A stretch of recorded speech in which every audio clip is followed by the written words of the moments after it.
Olá pessoal, bom dia, boa tarde, boa noite a todos os senhores que são inscritos no nosso canal Anotações de Processo Civil. Se você ainda não é, eu sou o professor Arthur Vieira e depois que eu concluí o meu doutorado em Direito Processual, eu resolvi me dedicar a esses veículos de comunicação para que eu pudesse transmitir aos senhores conhecimento jurídico de qualidade e de forma gratuita. Aqui eu vou pontuar o meu e-mail de contato para que eventuais interessados possam estabelecer um contato mais direto. Inclusive, nós podemos eventualmente considerar a hipótese de publicar um artigo científico em conjunto, tá certo? Bom, gostaria de pontuar também com os senhores o nosso canal no YouTube.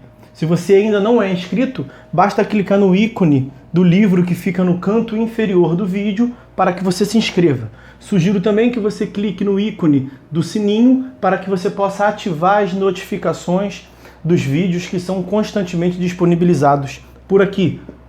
Gostaria de apresentar também aos senhores a nossa plataforma acadêmica, arturvieiracursos.com.br, arturvieiracursos.com.br, onde os senhores encontrarão cursos online de modo gratuito, inclusive com a emissão de certificado válido em todo o território nacional, tá certo? Então, após a pausa, nós vamos tratar do vídeo de hoje.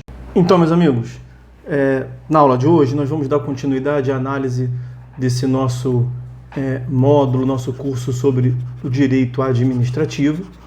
Vamos dar prosseguimento ao que nós iniciamos na última aula. Na última aula, nosso último encontro, nós havíamos tratado sobre os sistemas administrativos.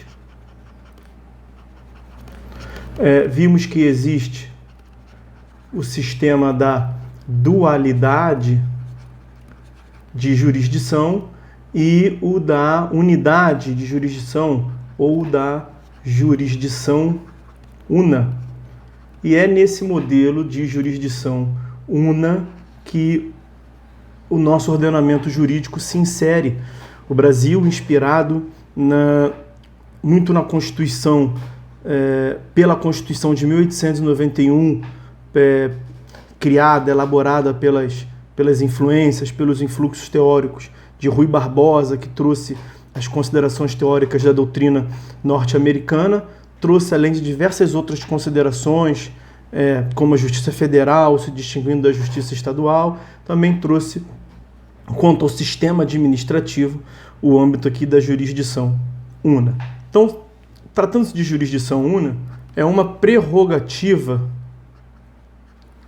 do judiciário, então a prerrogativa do judiciário se pronunciar a respeito, prerrogativa do judiciário se pronunciar a respeito da juridicidade dos atos praticados na sociedade, sejam os atos entre particulares, sejam atos que envolvam o poder público, atos administrativos, stricto sensu, atos que de qualquer maneira envolvam o poder público. Isso decorre da garantia do acesso à justiça, a inafastabilidade da jurisdição, artigo 5º, inciso 35 da Constituição Federal, dentre outras considerações.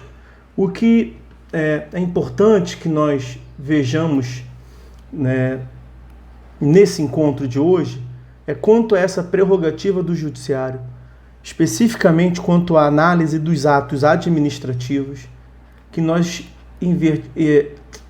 venhamos a investigar, a considerar os limites de atuação do controle jurisdicional. Então, é possível, já vimos, que tenhamos um controle jurisdicional dos atos administrativos. A questão que surge agora é saber se esse controle se dá de uma maneira descontrolada, uma maneira ilimitada, ou se esse controle jurisdicional em relação aos atos administrativos, se ele encontra algum limite. E a resposta é positiva. Nós temos limites do ponto de vista normativo, do ponto de vista teórico, e também do ponto de vista lógico, do ponto de vista normativo, posto, portanto, direito positivo, e do ponto de vista lógico, teórico. O primeiro limite que nós veremos é já o limite da separação de poderes, que encontra guarida lá, os senhores sabem, no artigo 2º da Constituição Federal. Um outro limite é o da legitimação ou legitimidade democrática do chefe do Poder Executivo. Vejam lá, artigo 1º, artigo 1º e seus parágrafos da Constituição Federal. Uma outra consideração é a ideia de eficiência administrativa, que também é um imperativo constitucional, foi introduzido pela emenda 19 de 98 no artigo, como um dos princípios norteadores da administração pública, lá no artigo 37 da Constituição Federal. E nós temos ainda limites institucionais do Poder Judiciário. Então, o que eu quero tratar com os senhores nesse encontro de hoje é justamente a análise de cada um desses limites. Vamos ao primeiro deles, portanto, o da separação de poderes. Quanto à separação de poderes, o que nós devemos ter em mente, além da afirmação lá do artigo 2º da Constituição Federal, que os poderes são harmônicos e independentes entre si, é que, basicamente por conta disso, então, o Poder Judiciário deve deixar que o Poder Executivo, na função administrativa, implemente as políticas públicas, implemente os atos administrativos no sentido de alcançar o bem comum, no sentido de alcançar o interesse público primário. Ou seja, prioritariamente, o Poder Judiciário deve agir nas omissões inconstitucionais, nas omissões administrativas. Então, deve ser um controle prudente. Omissões administrativas ou também atos de excesso, né? Ou atos em excesso, ato que extrapole a sua competência administrativa.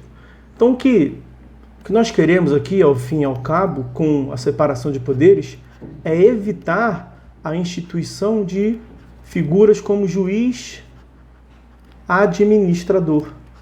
O juiz, é célebre a frase no sentido de que o juiz não pode se substituir ao legislador e criar uma norma, criar uma lei em abstrato. O juiz também não pode, nesse sentido, se substituir ao administrador. Nós devemos evitar essa figura do juiz administrador.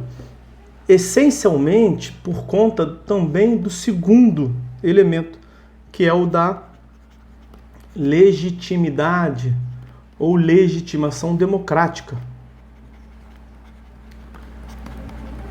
O chefe do Poder Executivo, ele foi eleito por conta do sufrágio universal. Sufrágio universal. Ele que representa, a ideia de representatividade. Então, nós temos aqui a eleição do chefe do Poder Executivo para escolher o modo de atuação, o modo de implementação da função administrativa e, com isso, da promoção dos direitos fundamentais e consagração do interesse público. Por conta disso, nós temos lá tão consagrada presunção de validade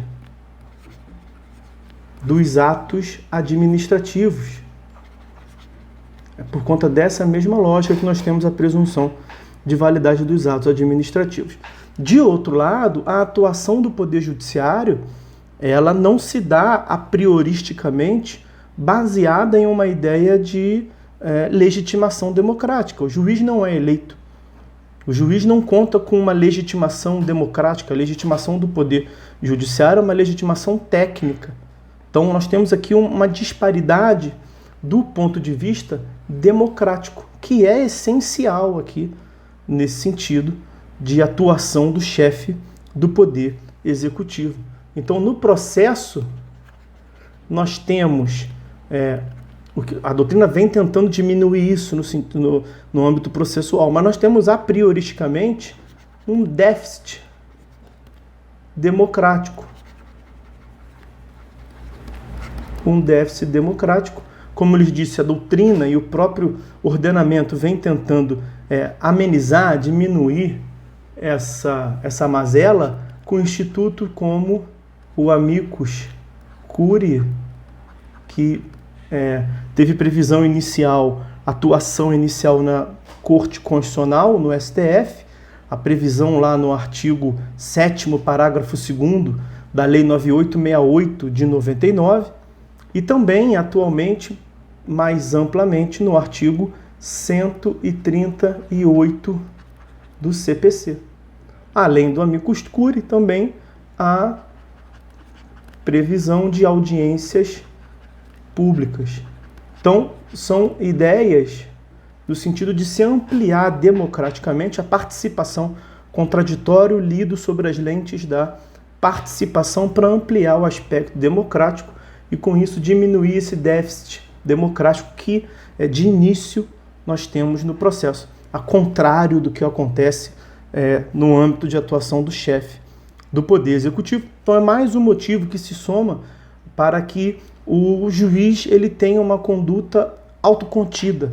Ele deve se restringir a se substituir à atuação do chefe do Poder Executivo. Não cabe ao juiz, portanto, a escolha, a substituição do chefe do Poder Executivo para escolher as políticas públicas. Um outro critério para conter o Poder Judiciário é a ideia de eficiência administrativa, que é, como já vimos, um imperativo constitucional introduzido pela Emenda Constitucional 19 de 98, no artigo 37 da Constituição Federal, e a lógica que se busca com a ideia de eficiência administrativa é a superação de um controle, superação do controle meramente formal, superação do controle formal. Hoje em dia não se deve controlar por controlar, nós devemos ter uma ênfase, um foco no resultado e não no controle em si. Controlar por controlar é algo que depõe contrariamente à eficiência administrativa. Hoje nós temos, portanto, muito claramente uma tensão entre as pautas, duas pautas absolutamente legítimas, entre as pautas de controle versus a pauta de eficiência. A questão aqui é encontrar o ponto ótimo, o ponto de equilíbrio entre esses elementos. Então, para complementar o que falávamos até então, a atuação do Poder Judiciário deve se dar de uma maneira corretiva. Deve se dar de uma maneira corretiva e não substitutiva. O juiz deve evitar ficar controlando por controlar, ficar buscando minúcias se o resultado ao final foi atingido e não é um vício formal tão elementar. Por fim, como um outro óbice, um outro limite à atuação do Poder Judiciário, como adiantado, são os limites institucionais do próprio Poder Judiciário. Pela própria razão de ser do Poder Judiciário. O Poder Judiciário ele foi criado para a resolução de um caso concreto. O Judiciário não foi criado para criar teses, ele foi criado para resolver casos concretos. Então, o Judiciário ele tem uma perspectiva micro de resolução daquele caso, ao passo que a administração, a contrário senso, tem uma perspectiva macro. Então, o Judiciário, perspectiva micro, a administração pública tem uma perspectiva macro. porque olha para aquele mesmo problema em um sentido mais geral de toda a coletividade. Nem sempre, quando uma parte vai a juízo, isso significa dizer necessariamente que o poder público não está agindo. É porque por questões operacionais, por questões de realidade econômica, daquela realidade, daquela sociedade, daquela localidade, não é possível se atender a todos e imediatamente a contento. Então é comum que nós tenhamos filas, por exemplo, para medicamento, fila para questões sociais, filas para questões habitacionais. E o cara que vai a juízo e consegue uma tutela, consegue uma liminar, consegue uma tutela de urgência, ele acaba, ao fim e ao cabo, furando a fila. O que também pode ser visto como uma lesão ao direito dos que estavam lá aguardando na fila. Um outro problema quanto ao limite institucional são as questões técnicas complexas. Porque o juiz é um sujeito que não estudou engenharia, geotecnia, ao passo que na administração nós temos órgãos especializados justamente na análise desses pontos. No Rio de Janeiro nós temos a GeoRio, por exemplo, uma instituição que é premiada internacionalmente e reconhecida internacionalmente. É difícil para um juiz, recebendo um laudo da GeoRio, contrapor aquele laudo. Evidentemente que nós temos a possibilidade, os senhores sabem muito bem, do juiz nomear um perito. Mas pela mesma lógica, aquele perito ele tem um déficit democrático. Aquele perito ele talvez não tenha a mesma especialidade naquela questão técnica que é levada ao judiciário. Então, a solução talvez aqui para essa mazela seja a implementação do que se vem chamando de teoria dos diálogos institucionais.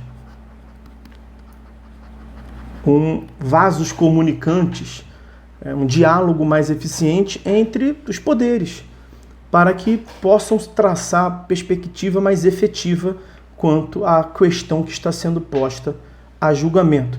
Evitar, portanto, que o juiz saia julgando de imediato, sem procurar saber melhor o que está acontecendo nessa perspectiva macro, aqui que a administração pública tem, a visão sistêmica que a administração pública tem. Se a gente diz que a administração pública tem uma visão sistêmica, uma perspectiva macro, é comum se referir ao juiz como tendo uma perspectiva micro ou uma visão de túnel. O juiz tem uma visão de túnel, ele olha de um lado, vê um problema, olha do outro, vê uma solução. Ao passo que a administração consegue ver um plexo, um agrupamento maior de soluções, porque está no seu dia a dia e porque tem uma realidade mais ampla da questão. Tá certo? Bom, então essas eram as considerações que eu queria fazer com os senhores a respeito desse tópico relevantíssimo, do modo pelo qual, da limitação que o judiciário enfrenta, ou deve enfrentar, deve levar em consideração quando da análise, quando do controle que exerce em face dos atos administrativos praticados. Tá certo? Bom, então é isso, por hora é só. Fiquem todos com Deus e até uma próxima.